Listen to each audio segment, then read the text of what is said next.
Welcome to the Authentically Elisa podcast, Reshaping Business with Integrity, the podcast where we explore how to run your business authentically and with integrity. I'm your host, Elisa Bogarts, a business coach and launch manager, helping coaches launch their programs and events that align with their business values. Together, we'll uncover the secrets to building a successful business without sacrificing morals, ethics, authenticity, or heart. Let's dive in. Well, hello. Welcome to episode 112. I don't know if any of you ever, are like old enough to be in the 90s, or if you remember that time. This is that band 112. I absolutely love them, the R&B group back in the day. So this episode's kind of reminding me of that. And I got a song of theirs in my head right now, but I digress. So today you're getting me, obviously. I've been trying to have more solo episodes this year so you can kind of get to know me a little bit better and I can share with you my wisdom instead of just having guests all the time. So I've been trying to get that in once a month. And today I want to be talking about getting stuff done. Like I love working with coaches to get stuff done. I'm just like all about getting stuff done because I know I'm not, I don't love teaching as much. I don't love it. I'm not like a, kind of like that care teacher sort of person type. It's just not really my thing. I'm like, give me the thing, I'm gonna go do it. Like that's kind of how I operate. And I was recently one of my JV partners and friends. She has a group of people, and I went and spoke to her group, and she was like, "Can you come and talk to them about doing all the things that I'm teaching them to do? Like they need to implement it. They need to get it done." Which I find, is something that, some programs can kind of miss sometimes, is that actual sort of implementation accountability piece. But often I've noticed in some programs that do offer that, people don't show up for them. Like even in a program that I'm in right now, they have get stuff done sessions every week. Well, 3 of the 4 weeks of a month. And there's like sometimes like 2 to 5 people there, and he's got over 50 people in his group. And it's like, how come no one shows up for these? But yeah, so it's kind of interesting how we all need it, but don't want it and don't show up for it. And even how you hold someone accountable can be a bit of a tricky process. I think is different depending on your generation and kind of how you are used to and what you like. Some people, well, you want to give them to them straight and they want to be sort of held accountable and have their feet to the fire. And other people, they only respond to positive reinforcement. I unfortunately learned this the hard way about a month ago with one of my accountability partners. I'm like, I don't feel like you're holding me accountable. And she's like, you are not holding me accountable the way that I need to be held accountable. So it was a very interesting conversation. And yeah, so if you do get an accountability buddy, I do suggest them meet every week of what you're going to be doing and check in on each other, but ask how you like being held accountable and what really works for you. Yeah, so you could actually make it work. So what I want to talk to you about today is when you are in those programs, right? So you're in a program, you're in a coaching program, and you're learning all the stuff that you need to be doing. How can you stay organized with all of that? And then how, which is actually the gift that I'll be giving is, if you're doing like a launch, how do you keep all of those things that you need to do in terms of promoting yourself and all the visibility strategies that you choose? I don't know if you listened to the last episode, I think it was episode 108. I talked about visibility strategies and how I have like over 30 of them to share with you. And, we deep dived into some of them. And so of the 30 that are there, the 30 or 40, the ones that you choose, how do you sort of stay organized with all of that and actually do the things you need to be doing or you think that you're going to do to keep yourself as visible as possible for your launch. So I think many of you know this by now, but I'm a project manager by trade and been in the industry for over 16 years. And I really, a couple of years ago, 2.5 years ago, decided to pivot and bring those skills to the coaching world to help coaches launch their online programs and events. And so I work with them to figure out everything that they need to do for their launch. And I have a very detailed task by task plan. And then I figure out when all of it needs to get done by to, meet the date that they want to launch their program. And then I do parts of that for them. So I can set up the tech for them. I can help with the production of the event. I can help with the sales. And so I either work with them and their VA, or I can bring in my own team to make sure that everything gets done. And this is all on the back end. And what this allows the coach to do is that it frees up all of that. So they don't have to be in the weeds of their business. They don't have to be in the tech. They don't have to be checking things. And then they can just be out there and be more visible. They can be doing their speaking events, meeting with their GV partners, and working on, the strategies that they want to do to make themselves visible, to get many people to their event as they want. Um, Excuse me, I just had that little bleep, which means that LinkedIn is bleeping at me. Let me just close some of those things. Yeah, so being a project manager, I'm a super organized planner person, right? Which is one of the reasons why I'm talking to you about this today, because when you're building your programs and creating your workshops or even a 3-day event, it is a lot of work, and you do need structure and you need systems in place to make sure that you can do it all. So I want to kind of go over a couple of things. One is about time management and really being kind to yourself, right? To do everything that needs to get done. And the other has to organize all those promotional activities for your events so that you can be as visible as possible and get as many people to your event as possible. So here are some tips on how to organize yourself and really to kind of keep on top of everything, like especially with your inner program, like you're getting homework, you're getting things thrown at you and things you need to create. Like, even if you're creating your program, like there's a lot that goes into it. And so you want to do speaking as a way, to be visible, to get people to your event. Well, you got to, like, create your signature talk or perfect it or come up with something you want to talk about. And you got to have the lead magnet that you're going to offer at your talk, right? To get people into your system. And then that lead magnet has to have, a whole nurture sequence. And maybe the lead magnet invites them to your event if it's a free event, or maybe sell them a ticket to your event. And then you got to, like, create your whole event. You got to do the whole, all your slide decks and figure out what the program, like, sort of your agenda of that event is, and what do you want to say, and how does that flow work, so that you can, when you sell them into your program, it's kind of like a no-brainer and they know exactly that that's the next step. And then you have everything to do with your program that you got to set up, not just in what you want to teach and maybe like the worksheets and handouts that you want to give, but also all the back end stuff, right? You want to send people reminders, you want to have onboarding. Like, there really is a lot to be doing. And so when you're in a program and you're kind of being taught this of, creating your messaging, creating your content, your positioning, and then also doing all that tech setup and writing all the email copies, like, it really is quite a big thing. So one of the first key things about organizing yourself that you can do is to set up systems. So create these mini systems for everything. And I think this is especially important when it's something new. When you can create a system for it, it makes doing that new thing more efficient and, like, stress-free, because you're just like, it's okay, this is my system. This is my, you create like a habit around it.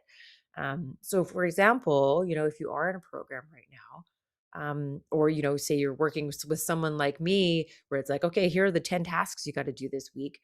What is your system around getting those things done? So if you get homework from your program and you got to go create content, or you got to go work on your talk, or whatever it might be.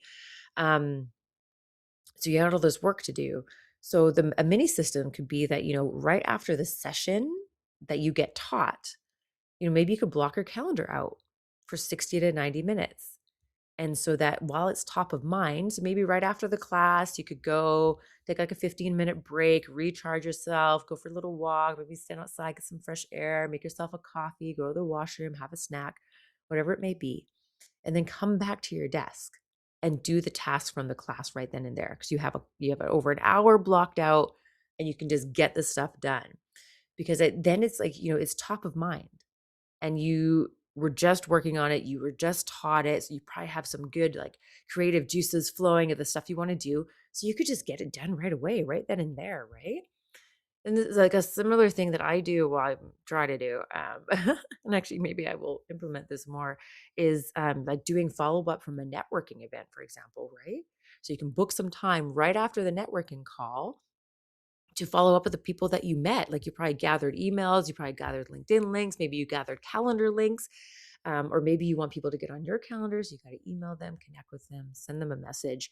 Do it right after the networking call, like right as it's top of mind, and just, like, get it out there and get it done and get those calendars things so you can meet with all the people that you met.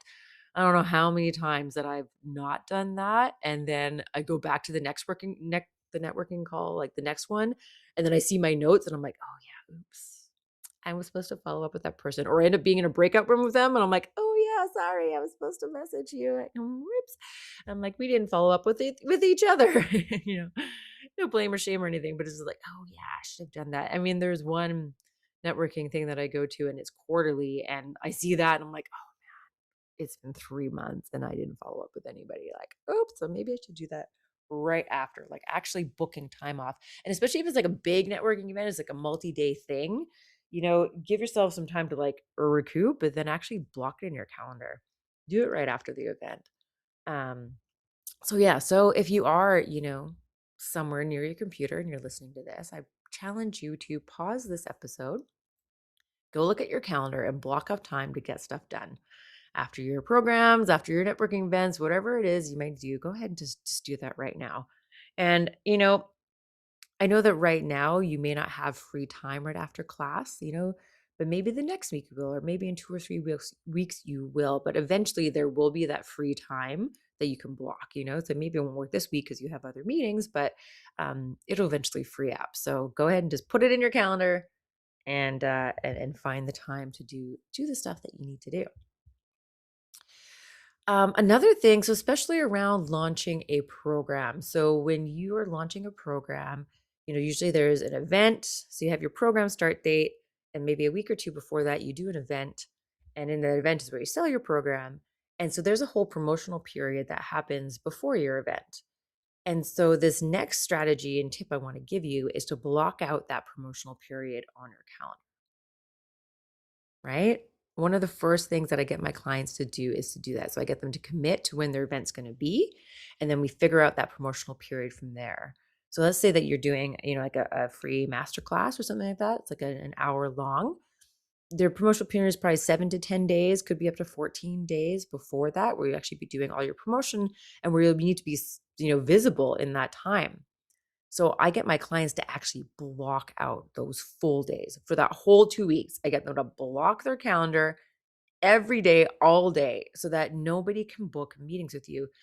And I do this because, yeah, when you're launching and you're putting together a workshop or a 3-day event, things get busy and things take longer than you thought they would, or you procrastinated on something and all of a sudden the time crunch comes and it is real and it is stressful.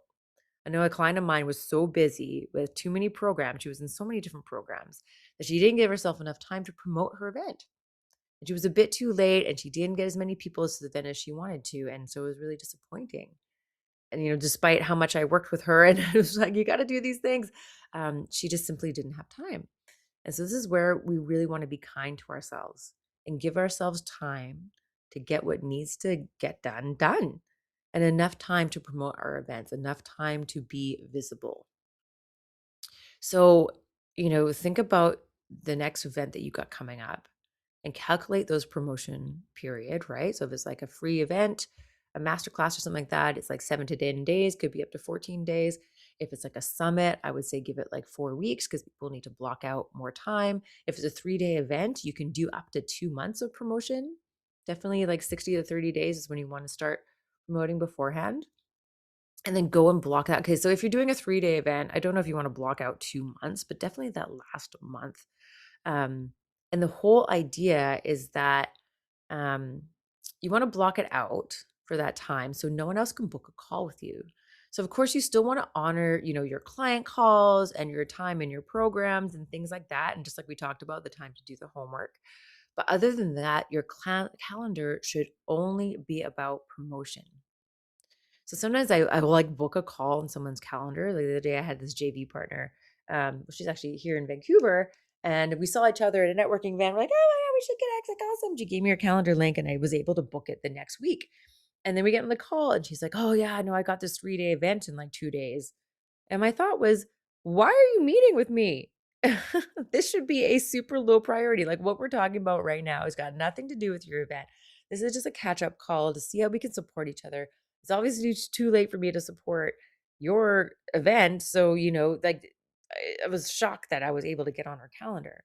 So go ahead and block that out because, yeah, you might go to networking events and maybe you meet a JV partner there, who's like, yes, I can promote your event. I want to get on a call with you. Okay, let them, ask for their calendar and book a call with them because that's important. And then your calendar should be filled with your speaking events. Yeah, connecting with your JV partners who are promoting you, and then all the things that you want to do to be visible, right? You got to give yourself the time to do that. And I just want to say, so just so I know that any people are listening to this whenever it may be, but when this is released, I'm doing a masterclass the following day. And, I was doing a LinkedIn event and I wanted to invite people on my LinkedIn because you can invite like 1,000 people at a time. But a lot of the people on my LinkedIn are actually from my corporate days. They're not necessarily anything to do with coaches. Like, I do have a lot of coaches on there, but I also have people who were clients who are not coaches, and then people who are in corporate, and people that I knew from like England and Amsterdam, like, and like I don't want to invite those people to it, So LinkedIn, you can sort of scroll through, and it can just like automatically select 1,000 people, and it like invites all of them. Well, I didn't want that, so I went through one by one of these 1,000 people, and I ended up selecting about like 350 people or so. And I want to go do it again to invite even more people, but oh, sorry, I lost my track. But my point is that took a lot of time. So like setting up the LinkedIn event and then scrolling through person by person by person by person, that took time. And I'm so glad that my calendar was blocked. So I had the time to do that, because if I was hopping in and out between calls, there's no way that I'd have, the chance to do that. So it's all about being kind to yourself and blocking out your calendars. Sure. Again, if you are at your computer right now and you know your next date of your event, block out your calendar. Block it out.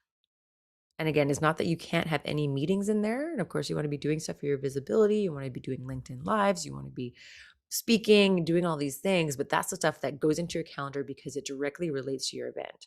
Things that don't directly relate to your event, they can book a time with you after your event. And even then block out the day after your event so that you have some time to recoup and maybe some time to do the onboarding and connecting with your new clients. They can meet with you later. They do not have to meet with you right now. It is okay. The other thing is to master single tasking. So the last point I want to make about like organizing yourself here is about single tasking. So this is to focus on one thing at a time and completing it. Because context switching, they've actually done like a lot of studies on this, and it's been proven to be inefficient. Because if you switch to one thing and then you come back to what you were working on, it can take time for you to remember what you were doing, to come back to that first task. And sometimes it can take up to 20 minutes to get your mind back to the place where you left off. Isn't that crazy? Like sometimes if it's just small things, you can switch back and forth, but it does actually, it is inefficient to switch tasks all the time. So my suggestion here is to, if you're going to do a task, like, okay, I'm going to go create a LinkedIn live and I'm going to invite 1,000 people to my LinkedIn live or my LinkedIn event. I'm going to block an hour in my calendar to do that. I'm going to put my phone on do not disturb, and I'm going to set a timer for it as well, so that I can just focus on that one task. There's going to be no notifications because everything's on do not disturb, and I'm going to focus on it. And then I'm going to set a timer. And when the timer goes off, you can assess if you need to continue focusing on that task at hand or move on to like your next task. So you can set little timers. I know some people like to do this sort of like little 12-minute increments, which you could do. Say if you had an hour, be like, okay, this first 12 minutes I'm going to do this, and I'm only going to spend 12 minutes searching for the 1,000 people that I want to invite. As opposed to just scrolling for hours and hours and hours and then getting distracted by posts and things like that. Okay, so the other thing that I said I wanted to talk to you about today was how to organize your marketing content calendar. So in those, say, 10 days that you're promoting your free masterclass, there's a ton of stuff to do. And like I said, I have I think it's nearly 40 strategies of ways that you can make yourself visible. So now that you've blocked time in your calendar, you actually have time to do them, which is amazing. And then in a calendar, you can figure out what you're going to be doing what day. Because there's going to be like a lot of stuff to keep track of. Like, so for example, right now with my masterclass and with my membership that I'm creating and people are into. I've got like 40 people into it. Right now I'm in a lot of gift giveaways, and that's actually a gift. I'm giving people 2 months free. And I'm in a couple of speaking events, and I'm promoting some of my JV partners. So that's a lot of stuff to keep track of. And so I have it in a template which says, okay, this is like I'm promoting the gift giveaway this day. I'm promoting the speaking event this day. I'm promoting my JV partner. I'm promoting my own event. And then on certain days, I will doing the visibility strategies, so it's like, okay, today I'm going to create my LinkedIn event. Tomorrow I'm going to like invite the next 1,000 people, which I can actually do now because it resets, I think on a Sunday night. It resets. So if you invited 1,000 people, say on the Saturday, you can invite 1,000 people on the Monday because it resets. And for example, like I'm part of a ton of Facebook groups, and some of them do not allow you to promote at all. So please respect that. Do not promote where you're not supposed to. But many of them allow you to promote your event. So I have a little Google sheet that has a list of the different Facebook groups where they allow promotion and what day they allow promotion in. Some of them allow you to promote whenever, doesn't matter. So I have some of those. And then there's some that's like, okay, Wednesday, you're allowed to promote yourself. Like, awesome. Okay, great. So on this Wednesday, I'm going to schedule that in. I'm going to put it into my marketing content calendar that on that day, I'm putting a post in that Facebook group. So this way you don't miss opportunities. And if you kind of look at all your different strategies and you can figure out what you're doing on what days you're sending reminder emails to your people, what days you're sending an email, what days you're doing posts, like I'm in 3 different posting parties. I don't join, 2 of them I run myself. So obviously I'm always in those. But there's a third and a fourth one. Those ones could be more optional. So when I'm in my promotional period, I actually have 4. I'm going to post in all 4 LinkedIn posting parties because that's going to boost my posts and get me more visibility. So I'm putting that in my calendar where normally I might just do 2 of them, but like during my promo period, I am doing all 4. And I'm going to put that in my calendar to remind me and be like, okay, I need to have a really good post for these each day. I'm going to have a link to my event, and try and give value, but also invite people in. So in the show notes, I will be putting a link in there so you can get the template of the marketing calendar, content calendar that I give my clients and that I use myself. And in there, you can see, like, you can put in your event, that the days your events are actually happening, what you're promoting on the different days, what type of content you want to do. So it's like a whole list of the different sort of types of emails that you could do, whether it's just promotion or you want to give FOMO or tell people a story or do a poll or something like that. Lots of different ideas. And then you can say, kind of give a status, like, have I written this yet? Have I scheduled it yet? Do I need to just review it? So it's a really good way of keeping track. And one tip as well, like if you're going to do more than one thing in one day, just insert a column into it and like repeat the dates. So you can kind of have them on different lines. So yeah, I definitely would love to share that with you. And I'll also be putting a link in the show notes to come to my networking event. So if you are looking for other coaches to, maybe be JV partners, or you're looking for stages and you got a launch coming up, this is the perfect place to network with people and to get partners and stages. So I'll put a link into that there. It's called the Launch Visibility Networking Event. We do it once a month on the 3rd Wednesday. So I would love to see you there. All right, that's it for me from now. I hope you found this useful, and I wish you the best of luck in staying organized with your launch and getting everything in your promo calendar so that you can be successful and fill your events.